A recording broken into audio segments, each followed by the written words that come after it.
Hello, welcome to Voice of Her Own. I'm Allison Kinnear, and this is Living and Learning. Living and Learning is where I hop onto Facebook Live every week at 3 o'clock Pacific Standard Time and just talk about living and learning. And so today we are talking about the ups and downs that we are all going through right now. This virus has changed everyone's lives dramatically, not just in our country, but in the entire world. And so we're all at this place of and adapting to this new norm. Even if it's a temporary norm, we're still in that adaptation place. And so there's going to be a lot of ups and downs. That's what this whole video is about those ups and downs, just to kind of name it and normalize it should you be feeling these ways. And also, I'm going to leave you with 3 tips of what you can do. So, but first of all, let's talk about like what those ups and downs are. And I will tell you, I have been going through them as well. I saw an article recently in the Harvard Business Review that was talking about grief, the 6 stages of grief. And I'll make sure I put a link in the comments later on. It's a fantastic article, and it's from these experts who have been studying the stages of grief. You know, there's denial, like, oh, it's not that big of a deal. There's sadness, which is like, oh my gosh, everything is going to end. There's anger, like, what do you mean I can't do the things that I want to normally do? There's bargaining, like, okay, well, maybe it's going to be like this for just a little while. We can get through these next couple of weeks, and then it'll get better and life will return to normal. And then finally, there's acceptance, which is just having a radical acceptance for what is actually here and present. And then also making meaning of it, like seeing how meaningful and how grateful it is. And I will tell you, from being on social media, I can see all of these stages happening just in one little scroll through my feed. You can see all of the different places that people are at. And you may be at all of those different places as well. You might be kind of popping around from each and every one of them. I know I have been. And you know, some of us may be more busy than ever. Like the work, being able to, you know, I think about all the people in schools, all the people in grocery stores, all the people in admin positions that are administrative positions who are having to like reorient their businesses and make lots of decisions really quickly. There are so many industries, the medical industry, of course, like there's so many industries that have seen, you know, if life was busy before, things can get kicked into overdrive really, really quickly. And, you know, we talked a couple weeks ago about VUCA, that volatility, uncertainty, complexity, and ambiguity.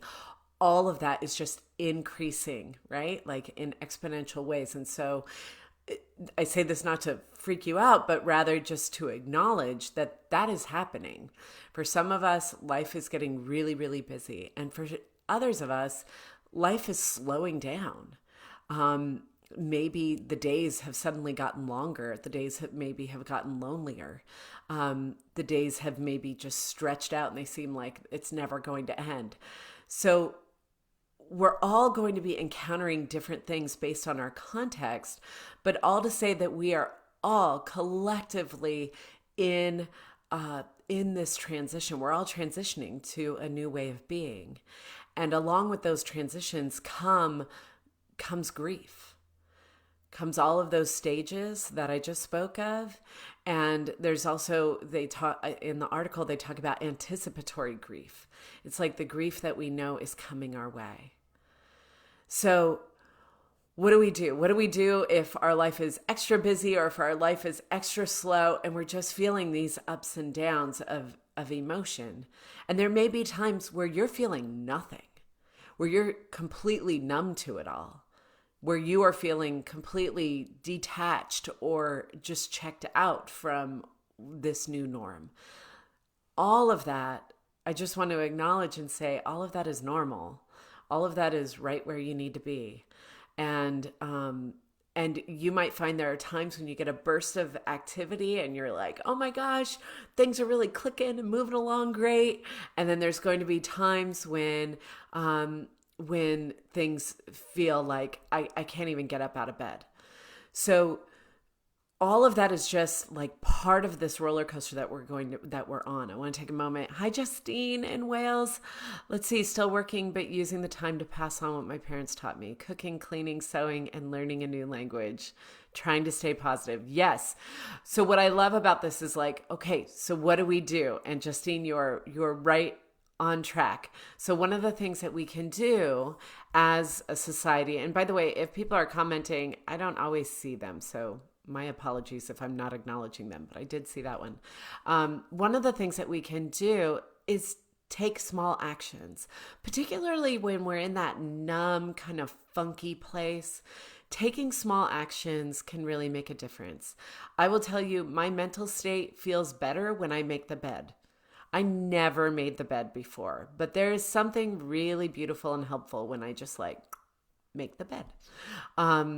Taking little small actions, going outside for just a moment.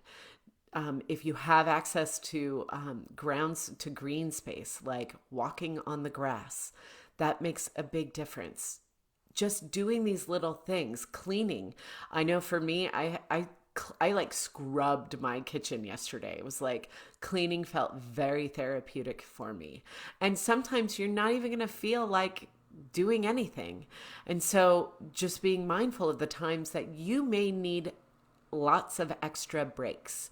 I know for me, I'm feeling like my threshold towards overwhelm gets hit on the regular. And so I'm recognizing that I need to take more breaks. For some of you who work is getting really busy and ramping up and you can't even slow down to think, I encourage you to look towards restful activities rather than activities that can feed that habit of just being busy. For those of you who are busy all the time and then suddenly you're now slowed down, you might also be in this same state. It's like our brain still wants to be busy doing something. So we're like, oh, I'll get on social media, or, oh, I'll do this little thing, or, oh, I'll allow this to interrupt me. We might be so busy doing because we might be avoiding the feeling. And that's another tip to offer. So one, take actions, even small ones. And number two, feel. I encourage you to trust in your emotionality, to trust in the feelings. When there's a saying in the coaching and therapy worlds, you've got to feel it to heal it.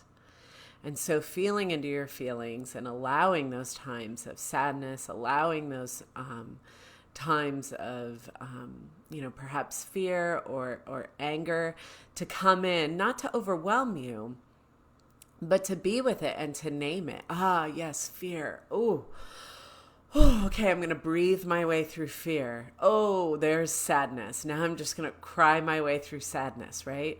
Like being with the emotions and kind of riding them is going to help you go through. It's going to help you go. It's going to accelerate your process toward acceptance. It sucks, but it's like what you resist persists. And so if you're not feeling it, your anxiety is going to grow, and all of those unexpressed things are just going to kind of mount. So I encourage you to feel it even though it sucks. Embrace the suck. You can do this. And the final tip that I will give you, the third tip, is just to be gentle with yourself. This is not the time to get really critical with yourself. And I will tell you, I have been. When we are in this state, we are going to fall back to our old default patterns. I had a major wrestling with imposter syndrome this week.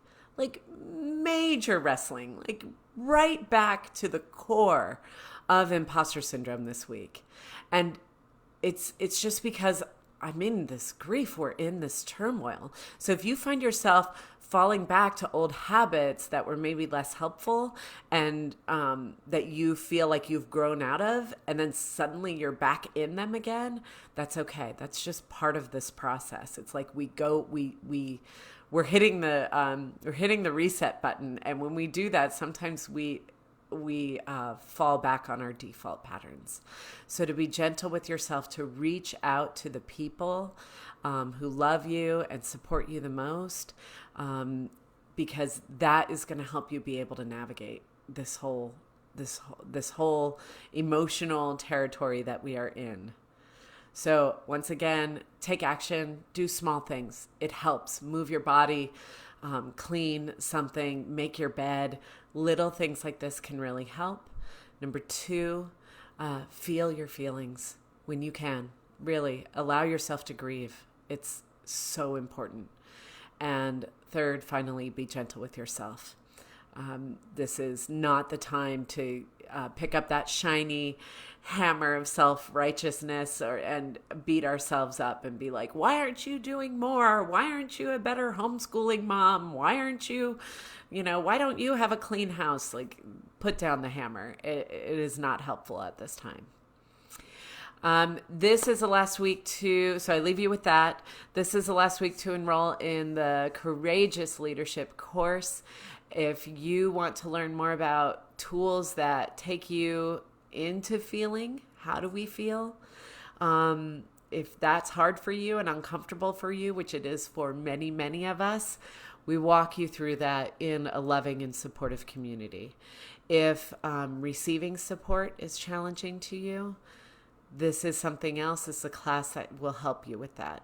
If speaking up and asking for what you need instead of trying to bend to everybody else's needs is hard for you, this class also addresses that. So this class is so much more beyond courage and leadership and confidence. It's about all of those things and more. So if you're interested in that, I'll put a link in the comments below. Again, I'm still going to keep my spring deal, $50 off, an additional $50 off if you and a friend join.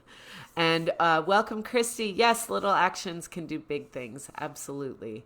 I wish you a wonderful week of living and learning. If you're riding those ups and downs and you would like some extra supports, just know I offer free consultations to anyone. It's 45 minutes to an hour of your time, of my time, in which I can listen and support you right where you're at.